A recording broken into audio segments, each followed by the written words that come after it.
With the red hills silhouetted in the last of the golden light, the desert evening in Parowan was strangely silent. Meri sat by herself on the wraparound porch of Lizzie's Heritage in her bed and breakfast. The old wood creaked under her chair as she rocked slowly and deliberately, seemingly to quiet the raging tempest inside of her. For the 7th time in 10 minutes, her phone buzzed. Creators. Tabloids. Relatives. Robyn. Meri disregarded them all. Rather, she gazed into the distance, her heart a boiling pot of sorrow and anger. Something inside of her finally broke today, after years of denying it and even longer of saying it aloud. Not a collapse. Not give up. Something more definitive, something cleaner. Freedom. After years of silence, the burden was finally ready to be released. She accessed Instagram, unlocked her phone, abruptly went live, and gazed into the camera. Before the first words came out of her mouth, her face was inscrutable, like a storm that had been well guarded. I've had enough of acting, and I'm done defending those who have never done so for me. Within seconds, tens of thousands of live viewers joined the feed, causing it to erupt. Hey, hello, everybody. Welcome back to my channel, TLC Flicks. Make sure to give this video a thumbs up. Comments poured in. What's going on? Is Robyn involved in this? Meri? She did not shake her hands. She didn't break her voice. She had waited long enough for her truth. I was silent for more than 10 years. While the manipulation, lies, and gaslighting continued behind closed doors, I played the scapegoat, the faithful wife, and the good sister wife. A long silence. The words were not as painful as the quiet. Robyn, she replied at last, her eyes hardening, you took advantage of me. You used my allegiance as a weapon to protect yourself while I suffered the consequences. I allowed myself to be the person you needed to keep you from the reality. However, it is no longer the case.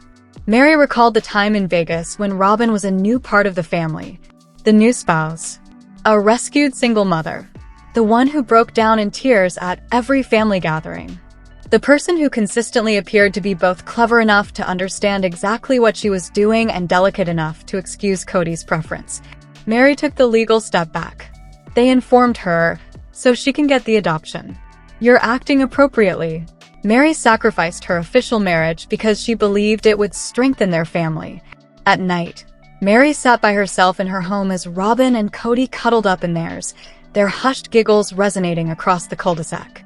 And Meri ended up becoming the target of Cody's emotional abuse, with Robyn watching in silence, tears, and complicity. Meri murmured to the camera, "You told me we were sisters. You sobbed while I held you. We're in this together," you said. After that, you stole everything I owned and watched as Cody made fun of me. In Flagstaff, Robyn's phone screen was blazing in the dark kitchen as she watched the broadcast in real time. Her hands shook. She had lost the color in her face. Her kids, particularly Aurora and Dayton, lingered close by, perplexed and worried. Meri is saying that, but why? Aurora muttered. Robyn's mouth moved, but she didn't say anything. She appeared to have been caught in a storm that she had always thought she could manage. She came to the realization for the first time that she couldn't get out of this by crying. Moments later, Cody rushed through the front door, his teeth clenched in rage. He had also witnessed it. He hurled the phone, still in his grasp, with a sharp thud against the table. What on earth is happening? He let out a bark. Now why is Meri acting in this way? Robyn opened her mouth to speak, but all she could manage was a frantic, "Everything is being twisted by her." Even Cody, though, didn't seem persuaded. No more. After over 20 minutes of unvarnished, unadulterated truth, Meri concluded her broadcast back in Utah. She neglected to read the remarks. She refrained from reading the headlines. She simply flipped her phone around and let out a breath. Then the calls began. Christine first. Janelle came next. First to speak was Christine, who spoke steadily yet softly. "Meri, you showed courage." Meri gave a sharp blink. Wasn't that what was wrong? In reality, nobody knew. Not even the other wives. Although she had been screaming for years on the inside, she had wore her strength like armor. The tabloids burst in a matter of hours. In an incisive live stream, Meri Brown exposes Robyn, saying, "You used me." When Meri breaks her silence and the internet, Sister Wives collapses supporters gather around Meri. You were never crazy. You were simply gaslight. TMZ asked for a comment. We respect the privacy and voices of all individuals involved, TLC said in a brief statement. However, the flood could not be stopped. Every single sentence in the video was broken down by Reddit communities. 4 days, Twitter hashtags were popular. Hashtag Robyn exposed. Hashtag Team Meri. Hashtag Sister Wives unmasked. What about Robyn? Fans didn't like the sad, badly edited video she released. The same old quivering mouth. The same denial. That night, Meri didn't sleep. Sitting in her bedroom, she was surrounded by the ghosts of a life she had left behind in stillness. She took an old handwritten note from Robyn, dated 2014, out of a drawer. It said, after gazing at the words, Meri ripped the letter in two. Then again in half. Then again, till her hands were made of dust. She no longer needed. She was no longer needed by her. Weeks went by. Public sentiment became firmly established. TLC temporarily halted filming. However, behind the scenes, Janelle and Christine reached out, showing solidarity rather than drama. In a peaceful area of Salt Lake, the three women got together for coffee. They sat together without Cody, without cameras, and without scripts for the first time in more than 10 years. Christine gave a nod. Meri, you broke the spell. Meri glanced at them both. She experienced something that had escaped her for years for the first time. Tension, catharsis, and unexpected silence characterized the days after Meri's explosive live stream. She was surrounded by the internet's cacophony of tabloid articles, reaction videos, and never-ending conjecture. However, something significant was growing within Lizzie's heritage in serene walls, serenity. Meri hadn't experienced the kind of calm that came from emotional clarity rather than emotional weariness in years.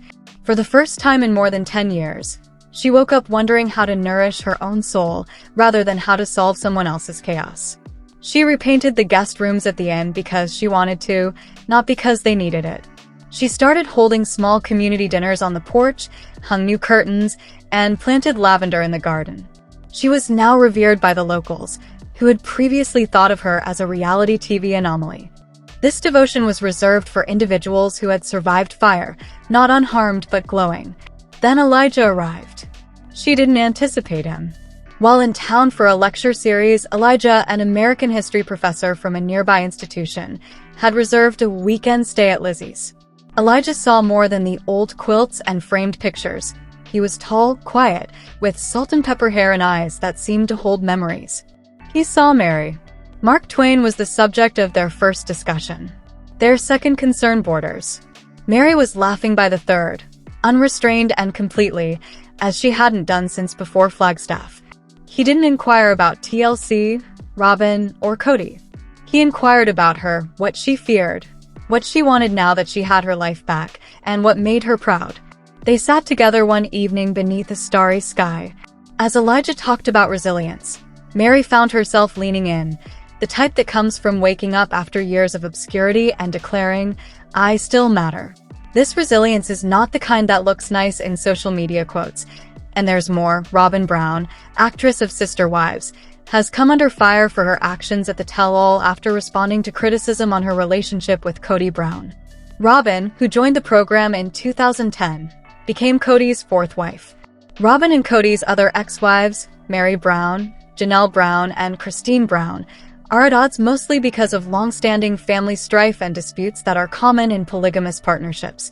Robyn has been criticized by some of Cody's ex-wives for being domineering or for attempting to keep preference with Cody. Sister Wives Season 19 has frequently brought attention to this lingering conflict. In a video that Reddit user Addicted2TLC shared, Robyn was asked by Sakanya Krishnan if she believes her husband has a bias against her. Robyn's response was straightforward, I don't think so.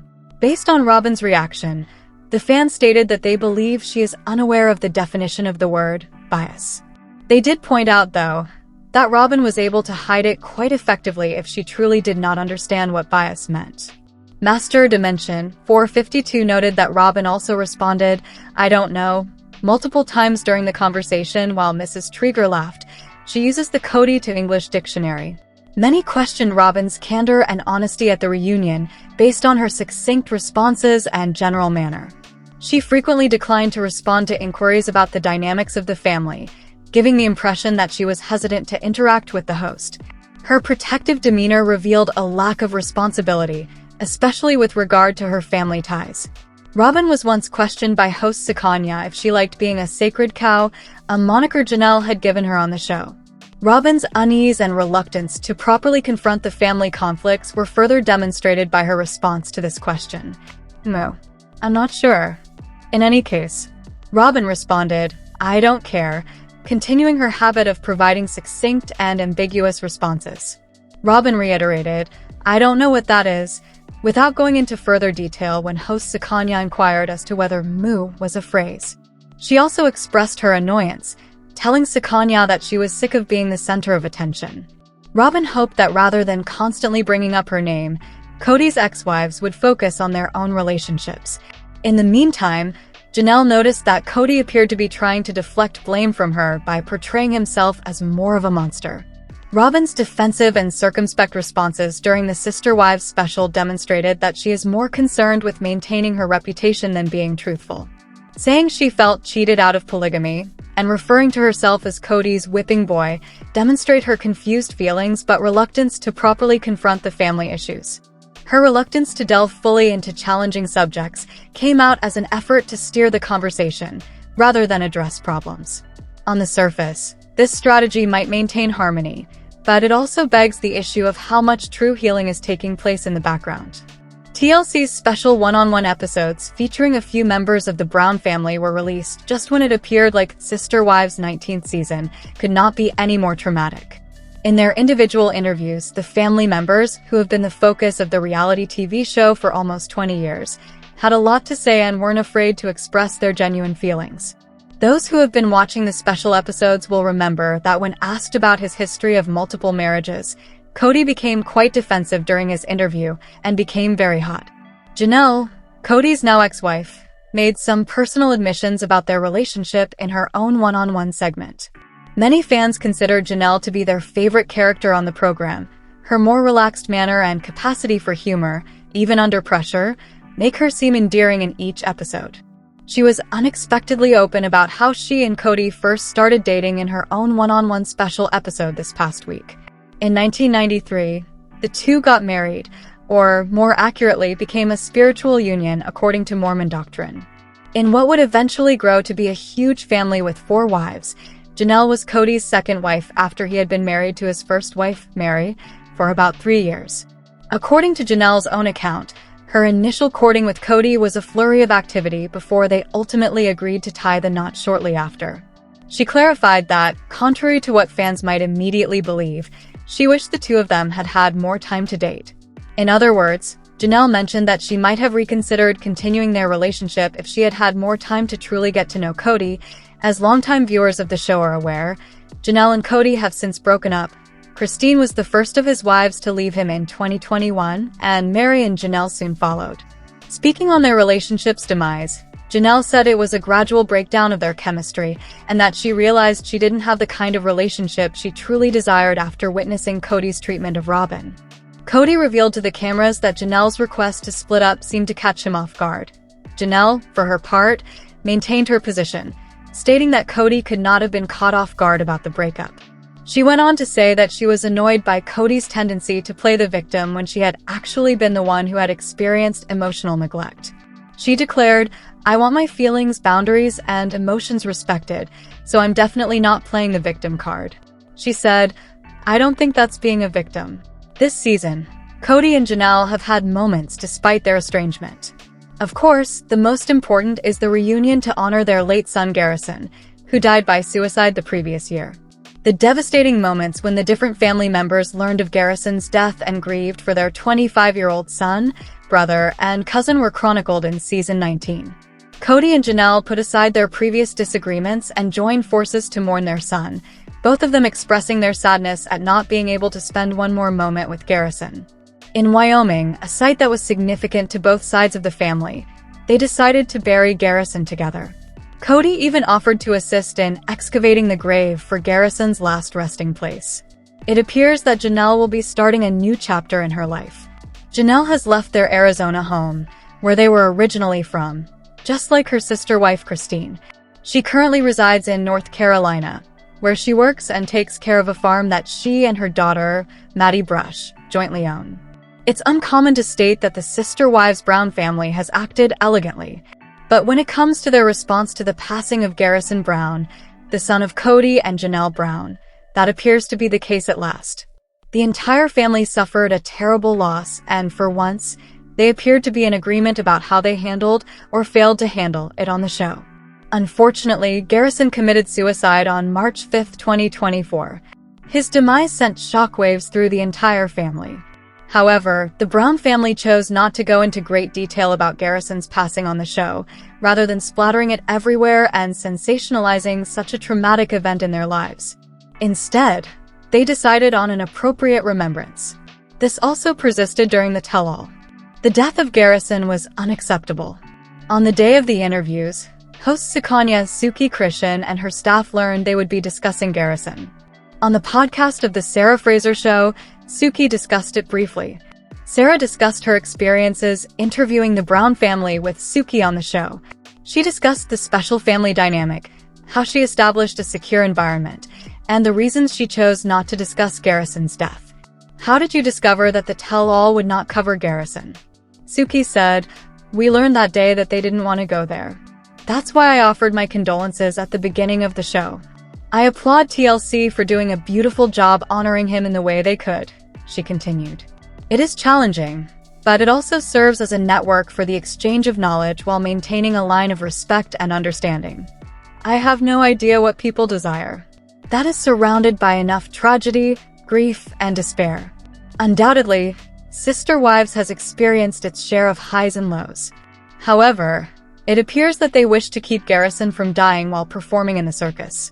They tried their best to honor his life and not only discuss his death but also to enjoy it. One-on-one host Sukanya Krishnan has frequently come under fire from Sister Wives viewers for what they perceive to be an overly tactful treatment of the Brown family. But in a recent podcast interview, Krishnan shocked listeners by disclosing behind-the-scenes information regarding filming season 19's 4 one-on-one episodes, giving them a wealth of new information about Robyn Brown. The journalist made an appearance on the Sarah Fraser Show podcast to discuss her opinions about the Brown family, the process of filming the episodes, and her thoughts on the family. Krishnan gave Fraser insight into how she prepared for these emotionally charged interviews, Fraser stated on the show. She also talked about the family's reactions to specific episodes, the logistics of filming, her opinions on each member individually, and the possibility of future reunions. Fraser questioned Robyn about why she seemed so withdrawn this season, and the newswoman acknowledged that the reality TV star had come to terms with the fact that everyone's split up and she's processing. Is she closed off? She added. Indeed. She's accepting that she's no longer a member of a polygamous household, which is something she's always desired, even though it may come out as closed off. It was not what she had anticipated to watch it kind of chip away. In the end, she loves Cody Brown, and Cody loves her, as the other sister wives immediately realized, Krishnan said. Fraser addressed the notion of the presenter going rogue and posing inquiries about gossip about the family's private affairs. In a post on Instagram, she mentioned Robyn's purported purchase of more than $60,000 worth of dolls and apparel. I don't ask those questions, even though I know about the doll collection and all the videos of people going into their homes and videotaping their things when Cody and Robyn were selling their house, Krishnan said. That seems like it's off limits. It doesn't matter how you feel about them. Everything will eventually fall into place. Krishnan went on to say that she hopes the family will be able to get together for these recap episodes in the future. Fans will have to watch Christine Brown, Robyn, Janelle Brown, Meri Brown, and Cody Brown respond to questions one at a time until then. Let us know in your comments. And stay tuned by subscribing our channel to get more updates like this. Thanks everyone.